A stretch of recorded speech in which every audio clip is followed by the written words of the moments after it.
Bom dia, turminha do terceiro ano do Colégio Luma Carolina de São Manuel. Tudo bem com vocês? Parece que sim, né? Porque o resultado da prova foi belíssimo. Então, fiquei muito contente. A minha dúvida é se realmente todos os alunos fizeram a prova de maneira leal. Quando eu percebo que um aluno que tem 100% de atividades feitas atinge 100%, então o meu raciocínio é realmente produziu, estudou, fez os exercícios e assimilou o conteúdo. Mas quando eu vejo que um aluno que tem ali por volta de 30, 40, não fez nem 50% das atividades e de repente atinge 100% numa prova, então eu falo, nossa, será que é essa genialidade que estava escondida nesse aluno e eu nunca tinha percebido, né? Não sei dizer, mas o resultado foi muito positivo. Então eu fico contente, supondo, querendo acreditar que vocês foram leais e íntegros na realização da prova, tá? Aquele que vai bem e passa a questão ou as respostas para o colega que não estuda, não está ajudando. Por quê? Está fraudando junto com ele um resultado que não é real. Eu fico apreensiva com relação a isso e espero sinceramente que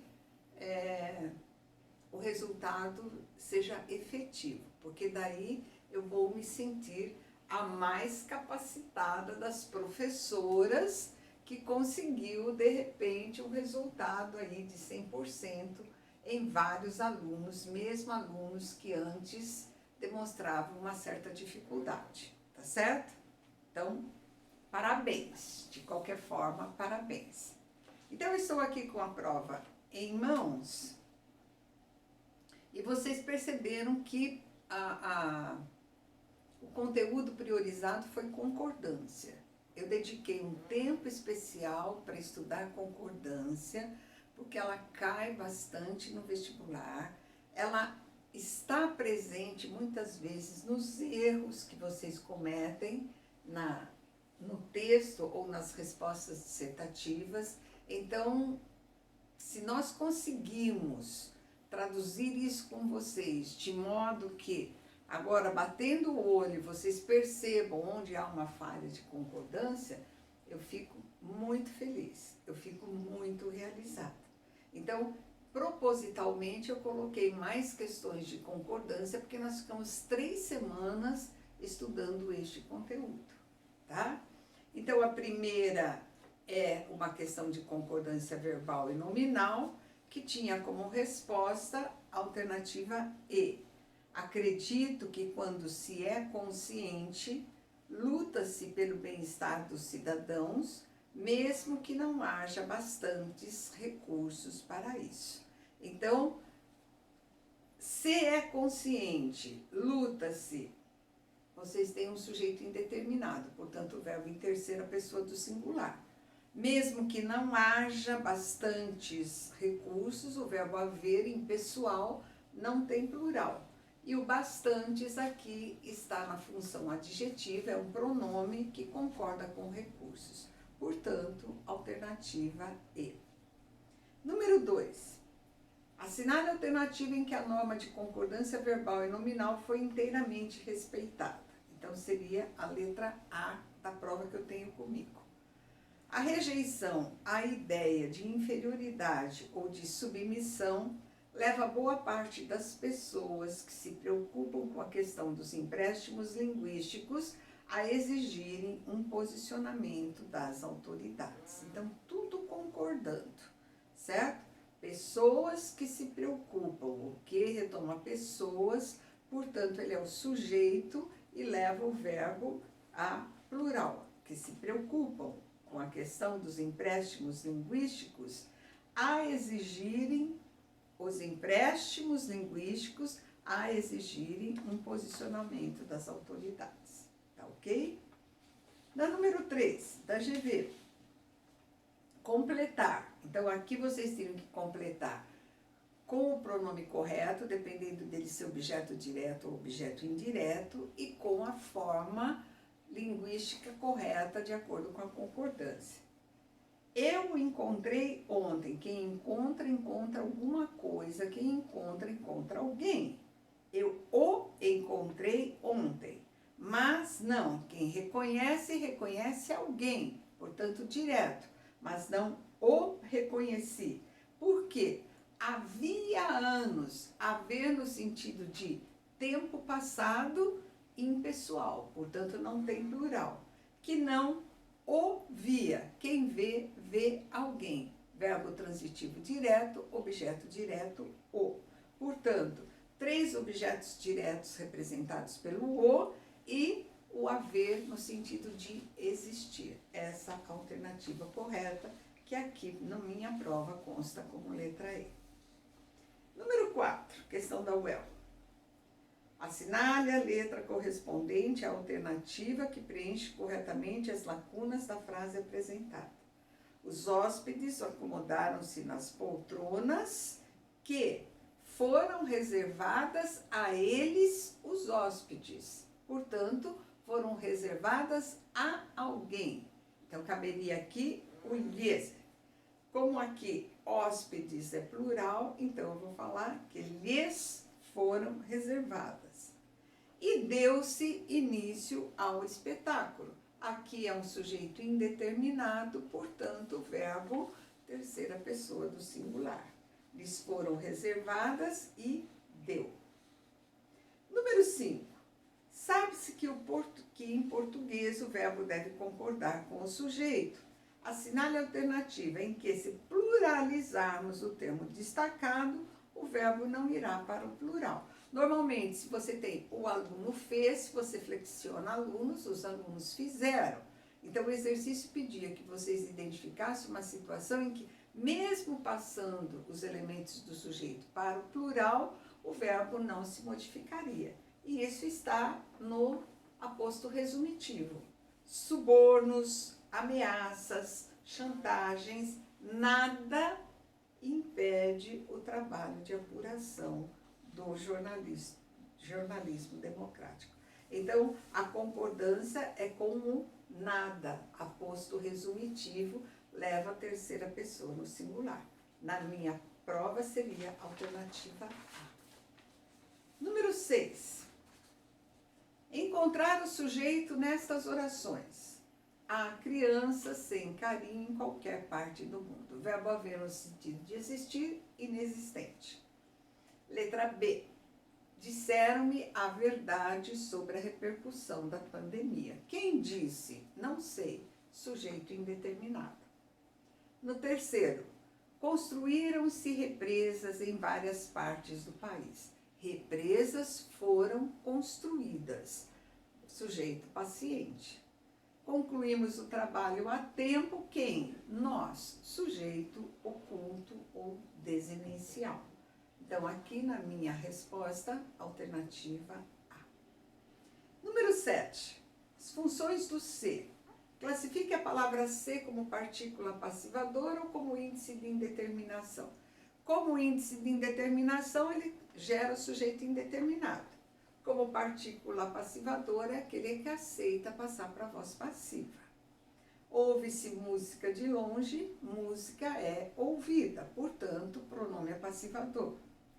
Cozinha-se muito bem aqui. Quem cozinha? Não sei, sujeito indeterminado.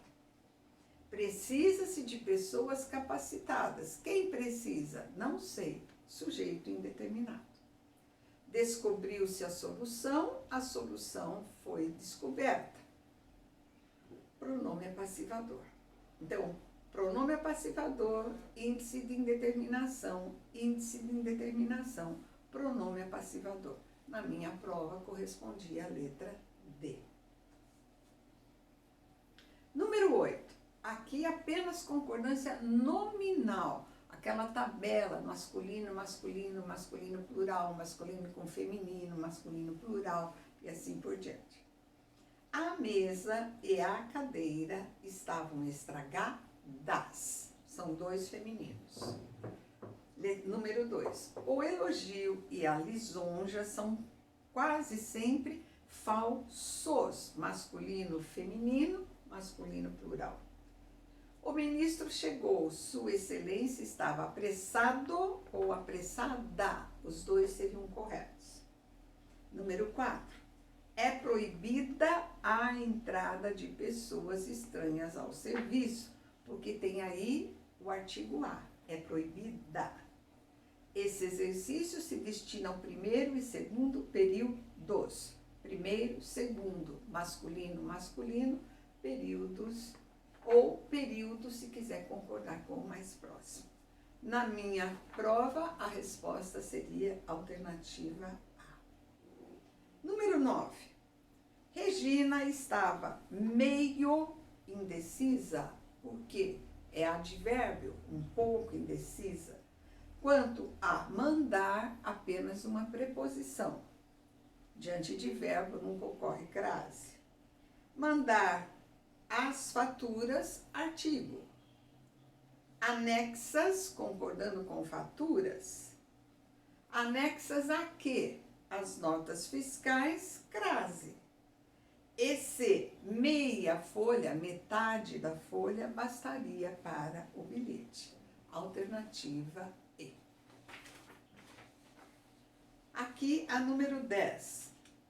A campanha dos Médicos Sem Fronteiras desenvolve sua argumentação na chamada principal através de elementos verbais e não verbais, que estão corretamente analisados em qual alternativa. Ajude daqui a espalhar o que acontece lá. O uso do imperativo ajude por meio do sujeito implícito revela que o público a que ela se dirige faz parte do contexto evidenciado na imagem? Não. O contexto da imagem é um médico ajudando uma criancinha lá, provavelmente num país da África, através da instituição Médicos Sem Fronteira. Letra B. A contração daqui e o advérbio lá presentes no texto sugerem que o enunciador aborda a realidade de um espaço do qual está distante, assim como seu interlocutor, ficando implícito que esse distanciamento não é empecilho para que se possa apoiar essa organização. Exatamente, tá? Então, na minha prova, alternativa B. Para todos aqueles que realizaram essa prova de forma leal, espero que tenha sido 100%, parabéns. Parabéns mesmo, porque é uma prova assim, que envolveu, né, tudo que foi estudado. Embora vocês possam ter tido a possibilidade de consultar o caderno para fazer as respostas, eu não achei justo que eu complicasse essa prova de forma que ela fosse oferecer para vocês dificuldade para identificar aquilo que foi estudado. A prova abordou exatamente o conteúdo que foi estudado, a gramática que foi estudada, o que nem sempre acontece no simulado, tá certo? Então eu quis medir, eu quis avaliar exatamente aquilo que nós produzimos nesse segundo bimestre em termos de aprendizagem.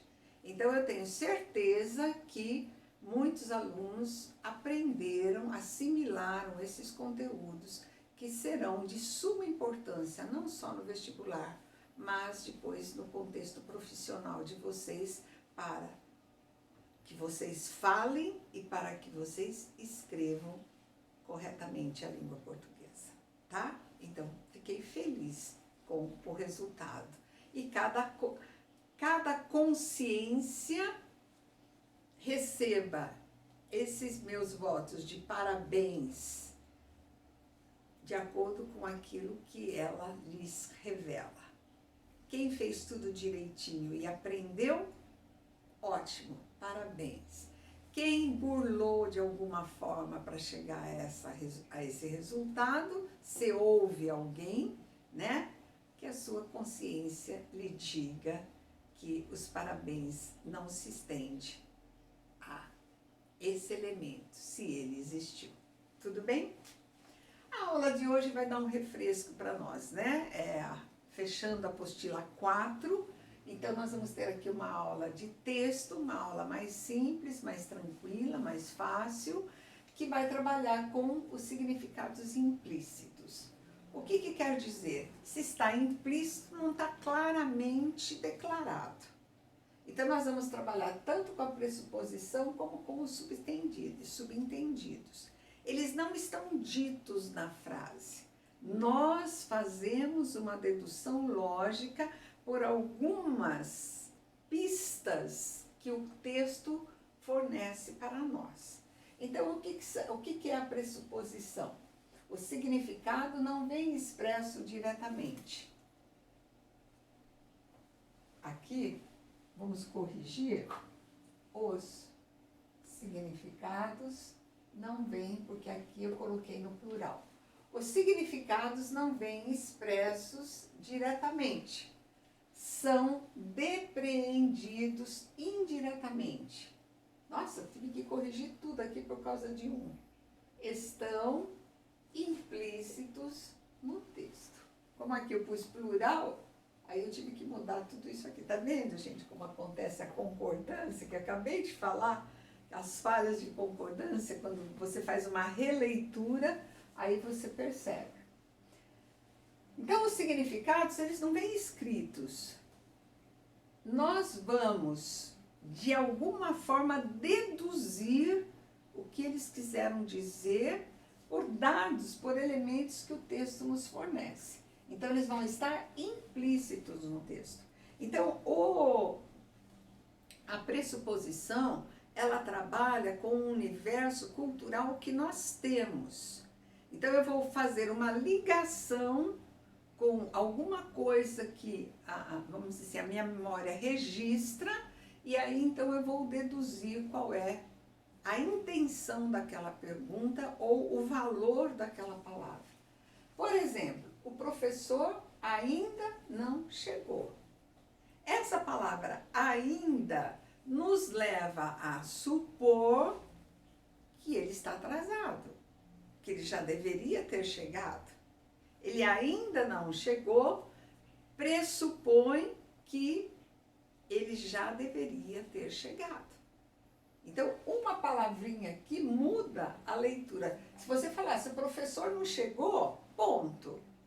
Mas quando você fala, ainda não chegou, pressupõe-se que ele já deveria ter chegado, tá? Nem o professor resolveu aquela questão do vestibular.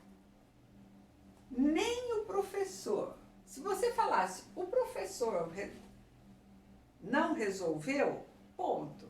Mas quando você coloca nem mesmo o professor, você está fazendo aí uma pressuposição de que o professor tem um conhecimento que deveria lhe permitir resolver a questão. Se nem o professor foi capaz, que dirá eu, né? Seria o raciocínio. Então, este nem aqui pressupõe que a questão é muito difícil. Se nem o professor deu conta, pressupõe-se que a questão é muito difícil. Então, a pressuposição, ela trabalha com dados da nossa realidade. Eu sempre cito o exemplo de a gente encontrar, nós professores, encontrarmos com um aluno na fase de divulgação dos resultados dos vestibulares. E, de repente, você vê que esse aluno está careca, cortou os cabelos, você pressupõe que ele tenha sido aprovado em algum vestibular. Então, é uma imagem que nos é trazida por um roteiro de tradição, que acontece aqui no Brasil. Os meninos, quando são aprovados, têm o cabelo raspado.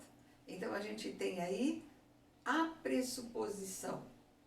Quando você tem assim um fato histórico, um fato político, e que você, de repente, você precisa dessa informação para trazer para a fase atual, para você deduzir alguma coisa. Então, a pressuposição, ela trabalha no plano dos implícitos. Não está escrito, mas nós deduzimos por alguma informação que o contexto nos fornece. Além do contexto, a nossa memória cultural nos apresenta e permite que nós identifiquemos, certo? Então, toda vez, principalmente no Enem, que vocês têm pressupõe-se que, vocês estão trabalhando numa coisa que não está escrita, mas que você vai conseguir deduzir pelas informações, pela memória cultural que você possa ter. Entenderam? Tudo bem? Número 2, os subentendidos. Ele é muito próximo da pressuposição, mas o subentendido, eles são interpretados como associados a certas palavras ou expressões. Então, alguns clichês. Não há marcas claras de que o enunciador esteja dizendo o que se supõe.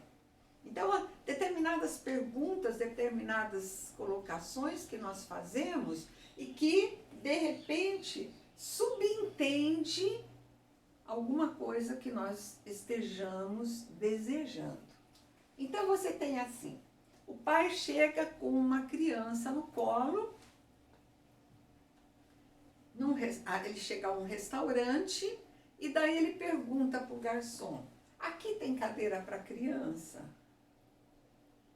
Nessa pergunta, está subentendido que ele gostaria de ter uma cadeira na composição infantil para acomodar a sua criança, tá certo?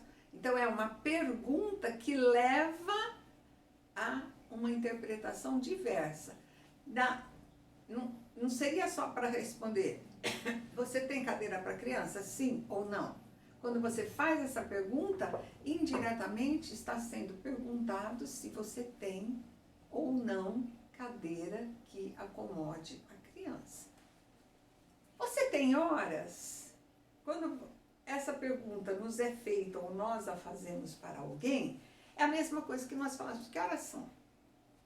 Então, assim, que horas são uma forma meio direta, meio abrutalhada de você perguntar. Agora, quando você fala assim, você tem horas? Então, você está desejando saber que horas são. Então, é uma outra maneira de perguntar que não seja da forma direta. Aqui serve café? Ou vocês têm café? Supõe-se que você esteja querendo tomar um café. Aqui tem lanche. Supõe-se que você esteja querendo tomar um lanche. Então, você faz uma pergunta e ela leva a uma outra resposta. É diferente da pressuposição, que uma pergunta leva você a deduzir uma determinada o que você estava pretendendo saber. No subentendido, não. São alguns clichês, algumas frases prontas que têm o valor de expressar que você deseja possuir aquele bem ou aquele objeto. Vocês têm água. Supõe-se que você esteja com sede e você esteja pedindo. Pressupõe-se que você esteja com sede. E quando você faz essa pergunta, o que ela representa? Que você está pedindo um copo de água. Entenderam? Então, são duas formas de o enunciado apresentar a interpretação para vocês. Pressupõe-se que não vem escrito no texto, mas você, por uma associação lógica, deduz o que está sendo perguntado. E subentendido, você pergunta uma coisa com um formato, querendo saber outra como resultado. Então, é um pouco diferente pressuposição e subentendido. Tudo bem? Ficou claro, pessoal? Então vamos trabalhar essas questões na apostila, em classe. Quando eu peço aqui para vocês fazerem a apostila, os exercícios em classe, e ali estão acrescidos exercícios extras, eu não estou exigindo porque eu não sei o grau de dificuldade de lidar com toda essa situação de tarefas e tarefas e tarefas que vocês estão tendo. Mas eu acho sempre interessante que o aluno que puder faça também um exercício extra cujo gabarito se encontra na própria apostila para vocês conferirem. Tá certo, turminha? No plural, tarefa mínima e complementar, vocês têm lá a indicação dos números a serem feitos, vocês têm o caderno de exercícios, vocês têm o gabarito no caderno de exercícios, portanto, quem quiser fazer além da tarefa mínima e complementar, poderá fazer outros exercícios em forma de estudo. Certo, turminha? Então, bom estudo para vocês. Fechando a nossa apostila, estamos aí com a matéria, com o conteúdo bem sob controle, embora a gente tenha ficado aí 3 semanas estudando concordância, porque eu achei que era importante, e o segundo ano passou meio por cima de concordância, eles põem tudo num pacote só, concordância nominal e verbal, e acaba ficando atropelado. Então, esse ano não, a gente estudou ponto a ponto, e eu quero crer que o resultado positivo da prova, que teve como assunto priorizado concordância, seja realmente o resultado de uma aprendizagem efetiva. Certo, turminha? Então, parabéns para todos que se saíram bem na prova de língua portuguesa, tá? Beijo para vocês. Muita determinação, muita vontade, vamos seguir em frente.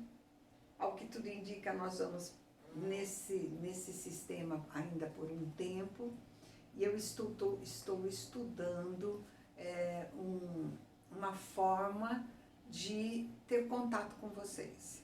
De repente eu continuo com esse tipo de aula, mas eu vou pedir para o Marcel me orientar para que no dia da nossa aula, se vocês tiverem qualquer dificuldade, vocês possam indicar. Aí, quando a gente for começar a fazer a aula online, mesmo através do vídeo, mas que eu possa conversar e vocês possam me apresentar qualquer dúvida, eu falo para vocês que eu estou aprendendo. Aprendi a fazer as coisas do curso de redação, agora eu vou aprendi a colocar a prova de vocês no maestro. E agora eu quero aprender a fazer a aula online indiretamente com vocês. Apresento o conteúdo na lousa, a explicação, porque eu preciso de lousa, mas de repente a gente pode até conversar qualquer coisa aí, se vocês tiverem dúvida no dia em que a aula vai ser apresentada. Não garanto que seja nessa semana, talvez na próxima a gente já consiga ter esse contato com vocês. Mas eu me comunico, eu falo para a Camille e a Camille escreve para vocês quando é que a gente vai estar aí ao vivo para resolver qualquer dúvida que vocês tenham, tá? Beijo grande, fiquem em paz, fiquem com Deus, vocês e toda a sua família. Tchau, pessoal.